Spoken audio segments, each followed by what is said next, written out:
Hello and welcome to Marketing Solutions for Local Law Firms, the podcast that provides you with all the latest digital marketing tools, tips, and strategies you will need to implement in order to stay ahead of your competition. If you are looking to substantially increase your caseload in the next 6 months, this is the podcast for you. And now, here's the host of our show, the local business guy himself, Frank Deming. Hello, everyone. This is Frank Deming, the local business guy. Welcome to another episode of Marketing Solutions for Local Law Firms. Happy Wednesday. Happy Hump Day, everyone. I hope you guys are having a rockin' week thus far. Today is Meet the Attorney. Just like I mentioned last week, we have another Meet the Attorney episode. And today's episode is like none other. I know you've heard me say that before. However, this really is like none other, because we're going to be talking about a topic I've never talked about on the show. And I want to bring someone that's going to enlighten us with this topic. Her name is the great Beth McDaniel, and we're here to talk about doing business with a legal edge. We don't know what that is, but I'm sure Beth is going to enlighten us. How's it going, Beth? It's going good, Frank. It's good to be here. Thank you. Good to have you here. So, Beth, why don't you start off by telling us who are you and what do you do? Well, my name is Beth McDaniel. Who am I? Wow, that's a big question. I'm a mom. I'm actually a grandmother. I am a steward of the environment and steward of humanity, I'd like to think. I'm a lawyer, and I've done a lot of things in law. And what I've applied the law rather in a lot of different ways, mostly in business though. And what I'm doing right now is I work for a biotech company that's in the paint and coatings industry, where we innovate paints and coatings by adding functionality from nature into paints and coatings to achieve some sort of desired result. So an antimicrobial surface. And I'm talking about after the paint goes on or a coating goes onto a surface, to have a surface that is then, and it dries up, that is then antimicrobial or self-cleaning. And since 2018, we've been working on another platform technology, which is a coating system that actually pulls down CO2 from the atmosphere. It's a climate change technology. It's a carbon removal technology. Now, you might be asking, what does a lawyer have to do with that? And a lot, because law is embedded in every business. I was about to say, you guys are there's involved in always everything. some kind of legalese that someone's got to read. Yep. And I'm that person. Okay. I'm kind of the embedded attorney in our company. I'm not kind of, I am, but also I take on different roles. I'm president of that company. It's called Reactive Surfaces. And I'm president of that company, and I'm also in-house counsel. I sit on the board. So tell me something. I mean, that's an interesting thing. It's something I want to know about it though. So are you talking about so you have to get the paint, and then you have to inject some of this stuff in there, or how does that work? I can describe it. Sure. Yeah.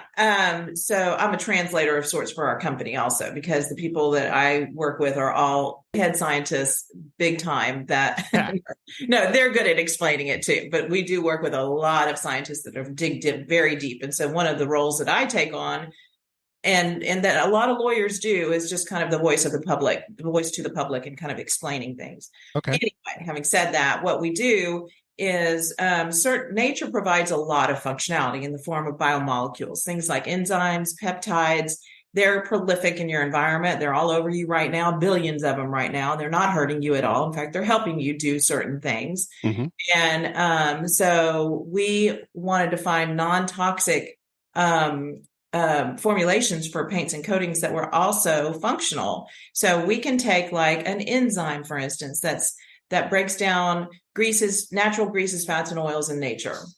And what our science is, or the art of what we do, is we know how to take that and put that into a coating system of paint or a coating. A coating is used to protect an underlying surface. That's what paints do. Mm-hmm. And we can make that paint also self-cleaning and enzymatic. So even when it dries, it has those qualities of breaking down greases, fats, and oils. So in a practical sense, if you wanted to know what it would look like, and, then it would be like on your kitchen countertop.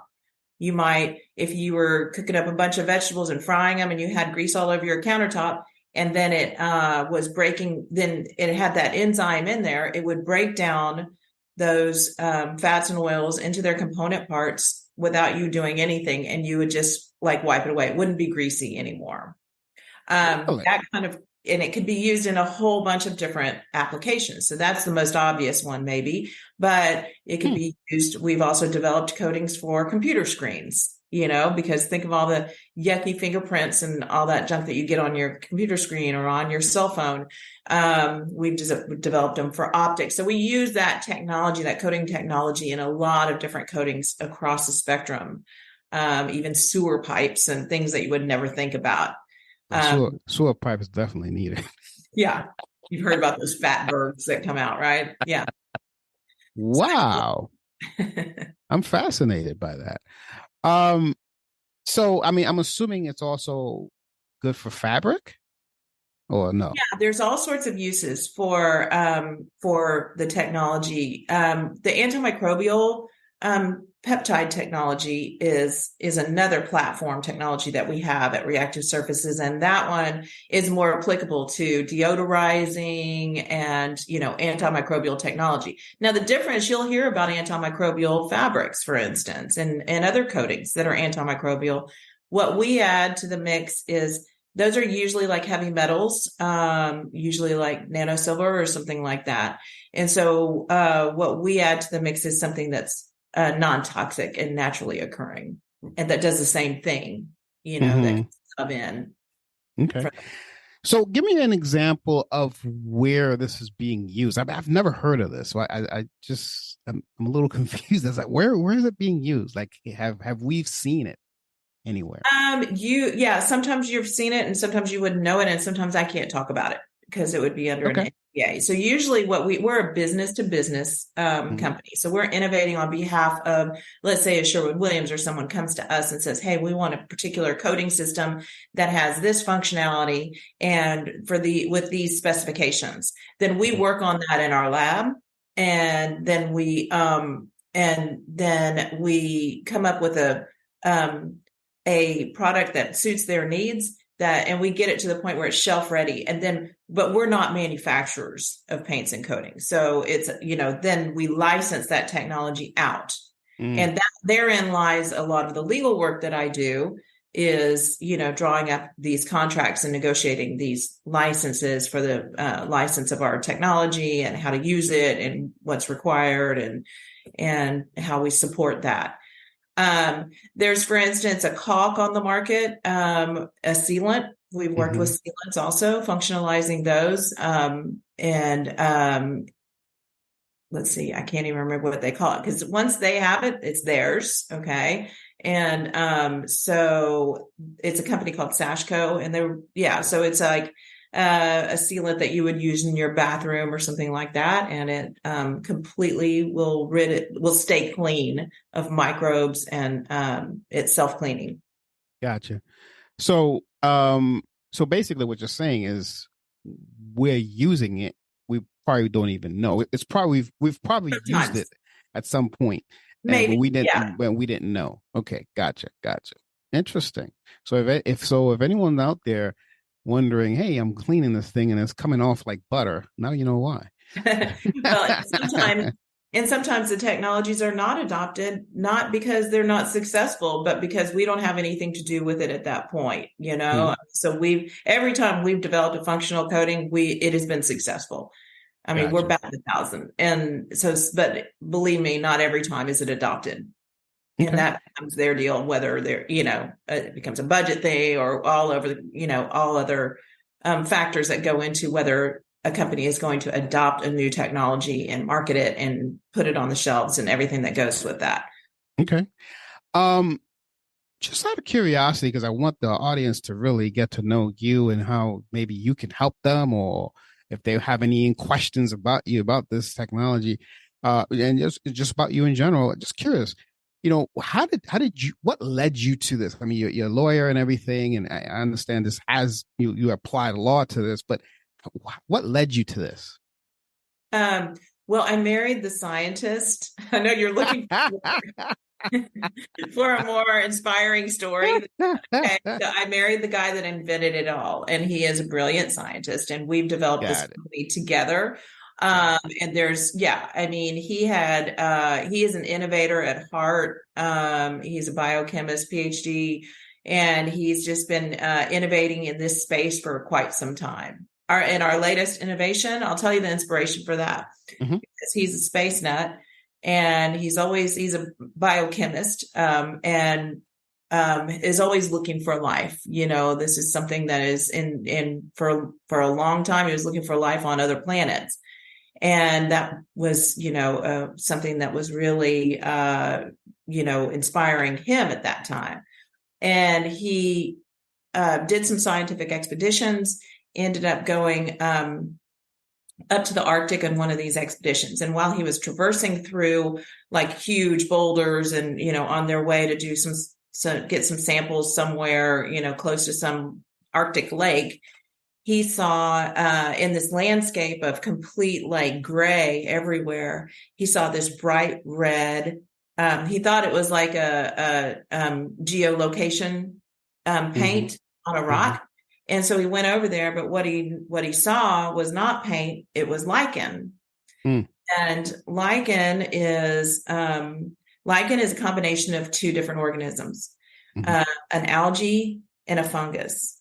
The algae do what algae does, which is photosynthesize, and in doing so, pulling down CO2 with the help of sunlight and water, and then building, it's converting that into glucose or whatever is their fruit, and releasing oxygen. So the fungus in that organism, in the lichen organism, allows the algae to do that within that organism and not outgrow itself, to keep on working, not die. It allows it to have gas exchange. It allows it to have sunlight, but not too much UV. So they work synergistically together, and the algae photosynthesize within the lichen, and some lichen live to be like 1,000 years old. And you see them, and they're brightly colored, and they're real thin, and they're stuck to the rock, and it's just like what? Paint. Okay. And so we were in the paint business, and he saw that, and he's like, this is like paint. Like, we need to look into this. And so we cut into a lichen to see what it looked like microscopically on the inside. And when we got hit with the realization, I'd say, about climate change, then he said, we need to design this paint. We're going to design it after lichen, and we're going to build it like a lichen is built. And that's what we did. So we built a coating system that is designed after lichen. It has algae in it, not just a biomolecule this time, but we got our functionality from a real organism. And it's an algae that photosynthesizes. And so now we have a paint that photosynthesizes, and we can use that to spread over a whole bunch of surface area to get as much work done as we can possibly get done to help the climate change situation. Interesting. Wow. So you've adapted the lingo and everything. I hear it all the time. Yeah. I'm sure. So, it's funny. I just can't resist to say this because I know you're originally from Houston. So your husband went up to you and said, Houston, we have a problem. No, I'm just joking. Right. Anywho, couldn't resist. So that's interesting. So you kind of married the scientist. That's what kind of drove you into this line of legal entity, if you will. But prior to this, what were you doing from a legal standpoint? Yeah, a lot of different things. And I will also interject that my husband is a scientist too. So he's a patent attorney. He's one of those scientists that he was so good at what he did that a law firm got a hold of him and said, let us send you to law school so you can be a patent attorney. Because, that's a specialization. You have to be a scientist or an engineer to be a patent attorney. What's so funny about that? One of my things was, I was going to say, I'm sure this is a patented thing. And there you go. You already answered. I don't think your audience can see us, but if you can see what's behind me, right? Oh, yeah. You got a bunch of, wow. Wow, guys, she's got a whole wall full of patents. So they're legally, we protect our innovation. They're legally protected. So as a lawyer, I would say, my job in this company, because it is so IP driven, is to, and I don't do that. And Steve actually doesn't do it anymore. We have outside help, patent agents and firms that drive that, because we're so deep into the business of, carbon capture and our other technologies. And so, in a company that's coming out with a lot of IP, you have to have a plan for that. You have to have a methodology for even just protecting your innovation. Patents are not always the right thing to do. It can, sometimes things are better held as a trade secret. And then there's all sorts of, protection that you need to be able to prove up. If someone tries to steal it and you end up in court, you need to be able to show that you've taken certain actions as a reasonable company would do to protect your trade secrets. Because if you don't, then they ain't trade secrets. That's true. So a trade secret is defined by how well you protect it as a trade secret. And if you don't, it's kind of like, nah, you ain't got that. So you better be able to show that. You better be able to show how you deal with your employees. You have to be able to show how you deal with your contractors, your clients, on that basis. And, and so there's a lot of legal work that goes into just being in a innovation driven company. Even if you're not the one like me, I'm not the one protecting the innovation, not on a patent level, but in-house, there's a lot of things that you want to be able to show that you've done to protect your innovation. Okay. Now, what are you guys doing? Oh, I'm sorry, I cut you off. You I was going to go back to your original question because I went off. Sorry. Go ahead. I'm sorry. Yep. Oh, you were going to ask what I've done before this, but yeah. So answer that, and then I have another, because I the way I work these things is I don't script anything. I know a lot of consciousness. No, I know a lot of podcasters out there have a script that I don't. I rather just shoot, and as things come in, I think it makes it more interesting for the audience. But go ahead. What were you doing before this? Then I'll ask you the other question. We'll be back after a quick break. Hey guys, I hope you guys are enjoying today's content. While I have you on here, I want to introduce you to a promo that we have going on for the spring of 2024 for all legal practices throughout the U.S. I have an outstanding offer that we've never been able to offer before, but we want to do it because you have been an avid listener. We're only promoting this to people who listen to the show. So if you're an attorney and you are an avid listener to the show and you're thinking about possibly opening your own practice, you want to pay attention to this announcement. We are offering a full website with hosting, SSL certificate, online booking service, online appointment management, and more, and much more, with a 1-year maintenance, all for $2,250. That's $2,250 one-time fee, and you have a full-fledged website. If you want to know more about this, just give us a call at 888-416-7752, or send us an email at info@lbmsllc.com. Just make sure that you mentioned that you heard it on the show, and we'll definitely get you that discount. So with that, I'm going to bring you back to the content. Well, yeah, that's kind of a longer answer than you might want to. Then you might want it this time. Okay. You can give me the Reader's Digest version. Yeah, right. Okay. Or the Cliff Notes. That's what we used to read back in the 80s when I was in high school. Okay. Yeah. So, I got licensed. I've been doing it a long time. I got licensed back in the 1900s. Mm. And, Wow. uh-huh. And, so I started out, right after I got out of law school. I had no prospects. I mean, I was a B student. I got through. It wasn't that hard, but I didn't have like people clamoring. I didn't come from a family of lawyers, and I didn't have a lot of contacts in there. And so I didn't have people clamoring. But my brother called me up. He's a serial entrepreneur. And he calls me up, and he was doing a lot of real estate at the time, kind of flipping properties and stuff like that. And he said, "Hey, I got a hold of this land in Austin on Lake Travis. And it's 300 acres of lakefront land, and it's just bare land, and I got it under contract, and I need a few permits from the city, the local jurisdiction, a little town called Jonestown, and can you go help me with that?" And I was like, "Yeah, I ain't got nothing, I just got licensed, and I ain't got a job, so sure." He's like, "I think it'll take about 3 weeks." So about 8 years later, we got done with the project. And it Wow. a lot longer. So I had a job. I locked myself into a job, and doing something that I had no idea what I was doing, which was land development, like building roads, utilities, getting all the permits. My job was to go really through the city and the county to get permits for us to do what we needed to do to build the land. And I mean, to build, like I said, the land. We weren't building houses. We were just developing the land so that lots could be sold to either builders or to people to build their own lots. I mean, to build their own houses. So it was years and years of dealing with the city, and it was dealing with reluctant neighbors, and we were building a marina, and that really gets people riled up. And we had a lot of lawsuits. So I got a lot of legal experience. I set up property owners association. I managed it.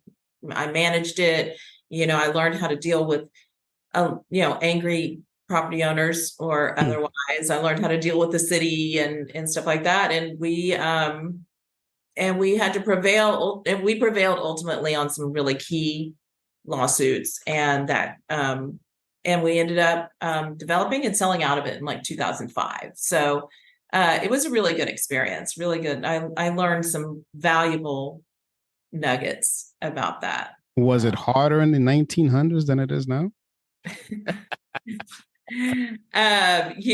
It seemed harder because I didn't have as much experience. Okay. And I had to mess a few things up and learn the hard way on some things. I didn't really have anyone mentoring me until there was an he didn't mean to be. He was just the lawyer that was helping already. And he was kind of a friend, and he was nice enough to kind of walk me through things and teach me the ropes. Nice. So, I learned a lot about lawsuits. In the meantime, I actually did some criminal law with a friend of mine. He was a criminal attorney, and I got to sit in on some cases with him and do some criminal defense. So you let some bad guys out, huh? We didn't get them out. Yeah, they were destined for the for the pen. One of them had a videotape of what he did. Okay. It was a car chase, and the police had a videotape of him. So, it's really hard to get out of something like that. But we gave him a good defense, put it that way. that practice area has always been fascinating to me. But anyway, it's exciting. I digress. All right. So the other question I was going to ask you was, how to get the word out about this scientific discovery, if you will, that you and your husband did? How do you approach, because it's a B2B market, obviously. So how do you approach like a Sherman Williams, if you will, and say, "Hey, I've got this idea." Like what's that looking like? Well, usually what we do is, before we start approaching companies with these solutions that we've come up with. So for instance, like I mentioned, sometimes a company will come to us and hire us to do something very specific. And then other times we just innovate on our own, like the carbon capture coatings. That was just an idea that, we innovated. And so you're right, we've got to take that out to the paint companies and to other companies that might be interested. And the way that we do that is from a legal standpoint is first we protect it in whatever way we're going to protect our IP. Okay. And so we put our bars around it. We decide what it is that we're going to share, what it's not. We get it protected either as a trade secret or we get a patent application filed on it. And then we'll publish. We usually publish in trade journals. So we have a ton of publications in like Coatings World or Coatings Tech magazines. They're all over the world. And then sometimes we'll go to mainstream media. So with carbon capture coatings, because there's so much interest in climate change solutions, we've really approached the mainstream media for that. So, and that's, it's something different. They're looking for solutions. And so we've gotten a lot of traction doing that. Gotcha. And how long has this been in existence? I think I forgot to ask you that. Well, our company, Reactive Surfaces, was started in 2001. Okay. Gotcha. And we've been working on our climate change carbon capture coatings for about 5 years, since 2018, since we got kicked in the head by a UN report that came out that finally woke us up to the whole thing. Interesting. Never heard of an attorney getting kicked in the head, but okay. Everything. All the stuff is new to me anyway.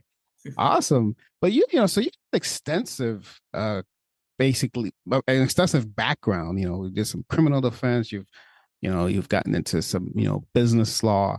So this is something that's when you took on something like this, was it like a smooth transition? Was it difficult? I'm sure there was a lot of reading involved, but attorneys always read a lot. But so how was that transition like? I'm just curious. Well, certain things transition pretty well. The skills go pretty well from one topic to another. So, for instance, employment, labor law stuff. I've done that for. I didn't mention all the other companies that I would work for, but I've been kind of in-house counsel for another company for about 10 years, I was serving as in-house counsel for them. And, the same kind of principles apply to whatever company when it comes to labor law, for instance, or when it comes to protection of trade secrets. So I applied a lot of those kind of same skills and experience to whatever company I was in. Tax stuff, there's insurance stuff. Everyone, if you're the lawyer, they want you to read all the contracts, so you get to do the insurance, you get to do whatever business contracts, and that's the main thing. That's where I can really, put my skills to work for whoever I'm working for, is to just understand the underlying business is probably the most important thing, is understand what because I would say I'm more of a business person with a legal edge. And so if you understand the business, you're a better lawyer because you know how to negotiate, where the weaknesses are, where the strengths are on both sides, and so where you can push and where you can pull and negotiate the terms that are best, for the situation. And so that's what I find myself doing a lot, is writing a lot of these licenses or technical support agreements or something like that, and working with our clients to make it work for them as well. So awesome. Successful. Awesome sauce. So are you enjoying what you're doing? Are you living your best life, Beth? Yeah. I wouldn't say that the law defines me, but it's been a tool in my toolbox, and I've used it in so many ways that it's just been one of the best tools that I've had. Right. Because look, work is not always going to be your, panacea for happiness. Okay. It's just, sometimes work is just hard. That's why they call it work. But what really makes me happy is helping other people. I've used the law in a lot of those ways too, outside of my work. Sometimes it's for my work.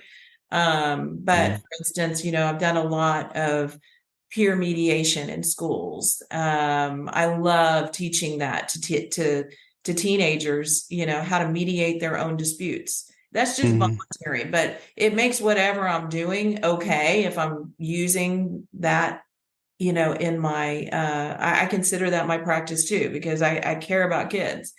And So I've loved doing that in the past, going in and teaching peer mediation. I've also taught advocacy and human rights in schools, and those have been some of the best, most successful projects that I've had, I think.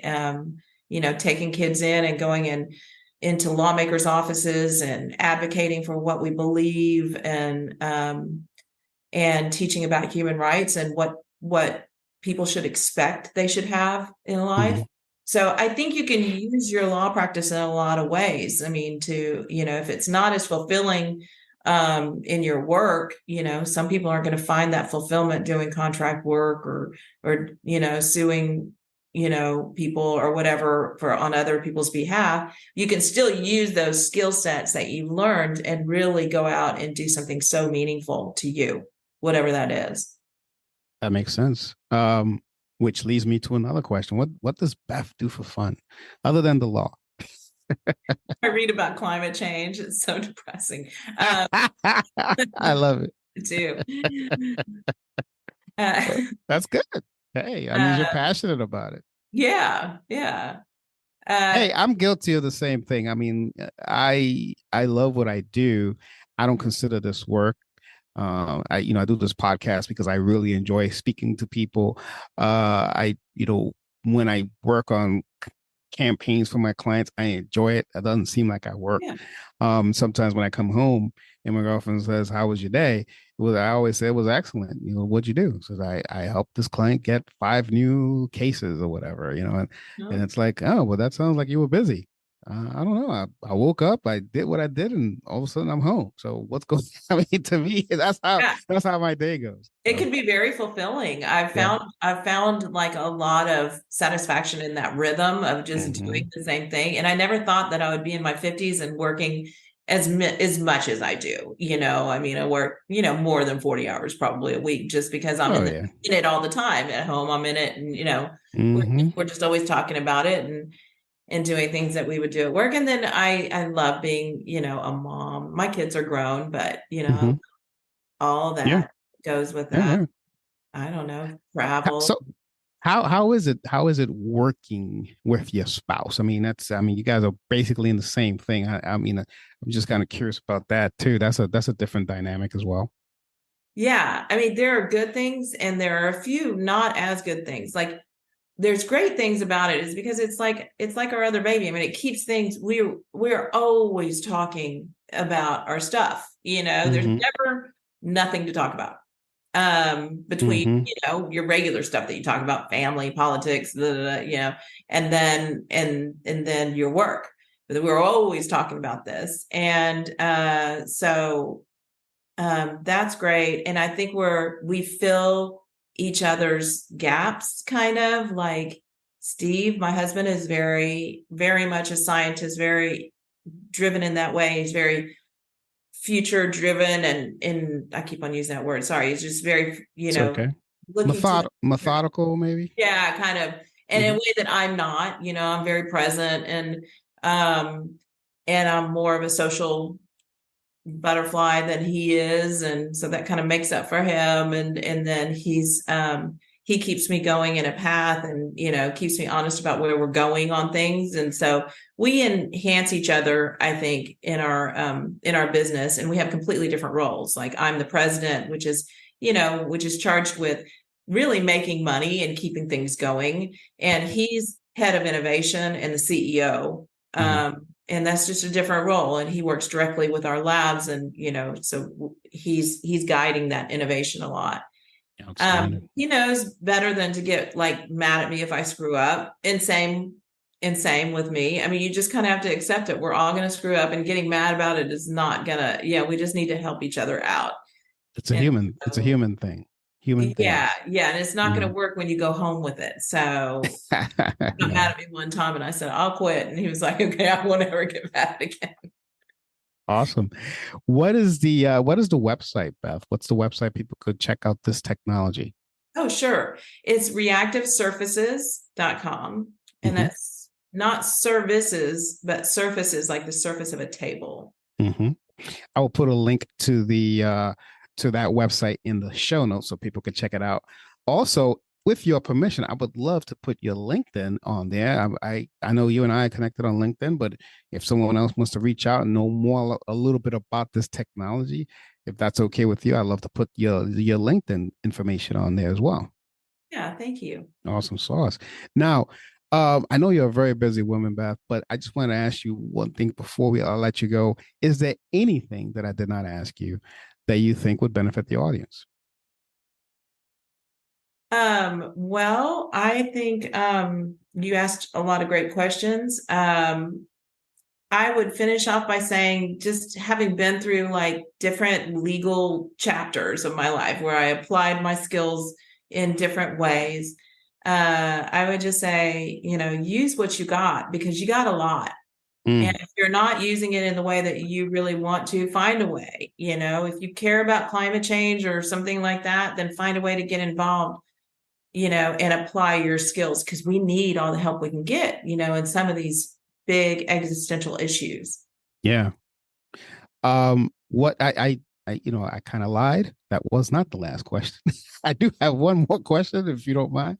What's next? What's next for Beth? What's the future look like with this creation? So with carbon capture coatings, and that's not to mention some of the other technologies that we have are also extremely important, things like antimicrobial technology and antiviral technology. Mm-hmm.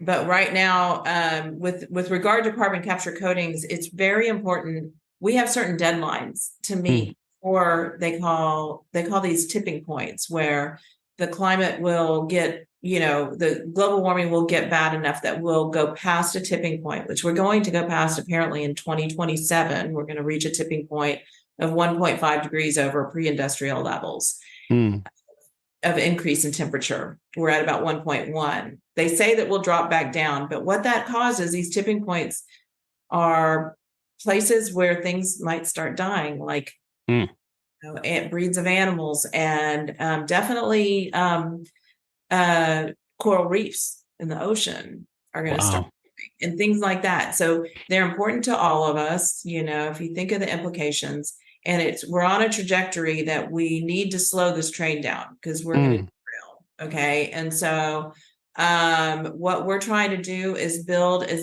is go as big as we can, really, this technology, because we know it works. We can account for every molecule of CO2 that's pulled down, it creates a biomass, and that's permanently sequestered.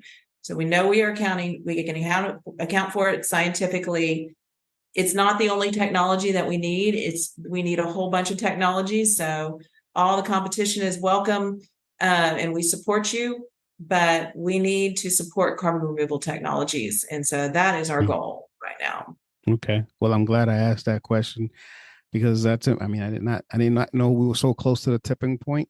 So there you go, guys. Reach out to Beth and see, what this is all about. I think it's very interesting. As I told you, this is a way different Meet the Attorney episode that I've ever done.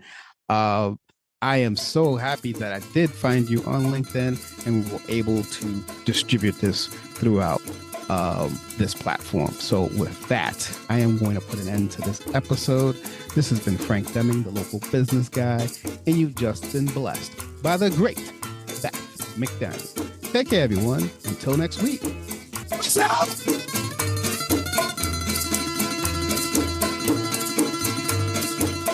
Thanks for listening to another episode of Marketing Solutions for Local Law Firms, the podcast that provides you with all the latest digital marketing tools, tips, and strategies you will need to implement in order to stay ahead of your competition.